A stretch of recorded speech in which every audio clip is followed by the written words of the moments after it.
Just off one of Caracas' main highways, the MEDIAVILLA family collects as much water as possible from the Avila mountain above.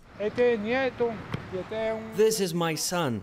This is my neighbor, a cousin, practically their whole family. They're lucky to have this truck because it's a long way from home. A nationwide blackout nearly 4 weeks ago left millions without power or regular water supplies. It's a welcome sight when the boys arrive, but this water is not potable. The health ministry is recommending people treat it with chlorine. But with none available, ADRIANA MEDIAVILLA hopes that boiling it first will make it safe for her family to drink. And that's only the latest health hazard. Her 5-year-old son has severe asthma. Yesterday, the doctor prescribed medication that cost more than 3 minimum wages, and obviously I couldn't buy it. So I gave him an anti-allergy pill that I had left over.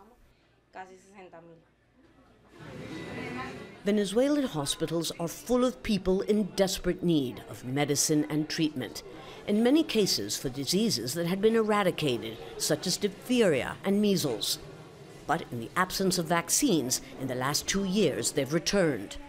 The combination of severe food and medicine shortages has led to dramatic increases of disease, as well as infant and maternal mortality.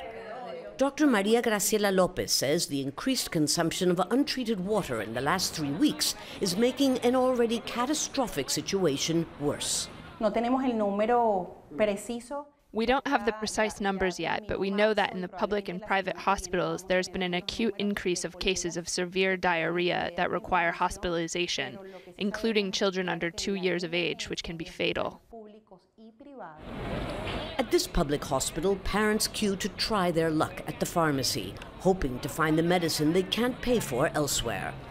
The crisis isn't just in the public hospitals. This is Caracas' best private clinic. And as you can see, the waiting room is almost empty because it's become so expensive that people just can't afford to come here.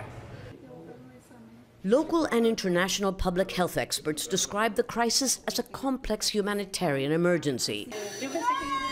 And they say it requires a full-scale response from international aid organizations to prevent the further spread of highly contagious diseases, not just here, but beyond this country's borders, as the exodus of Venezuelans continues unabated. Lucia, Newman, Jazeera, Caracas.